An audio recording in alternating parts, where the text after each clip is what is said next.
Nasamsamang tinatayang mahigit 300,000 piso na halaga ng shabu mula sa tinaguriang top 3 high-value drug personality matapos ang sinagawang buy-bust operation sa Purok Santan, Luna Extension, Barangay Zone 3, Digo City, Davao del Sur nitong Enero 23. Ang nasabing operasyon ay pinangunahan ng Regional Police Drug Enforcement Unit 11, katuwang ang mga tauhan ng Provincial Drug Enforcement Unit at Digo City Police Station.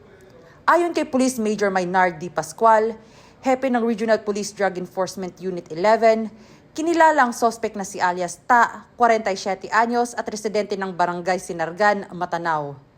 Mula sa kanya, na-recover ang 57.10 na gramo ng shabu. Kasalukuyan namang nasa kustodiya na ang sospek at mga nakumpiskang ebidensya ng mga otoridad para sa tamang disposisyon.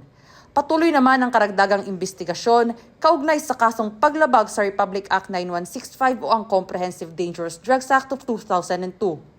Sa pamamagitan ng mga regular na operasyon at proaktibong aksyon ng kapulisan at iba pang ahensya ng pamahalaan at sa suporta ng publiko, patuloy naman nanatili ang mapayapa at maunlad na komunidad para sa bawat Davaoenyo. Mula rito sa Police Regional Office 11, ako ang inyong PNN correspondent, Patrolwoman Shaira Rose Aquino.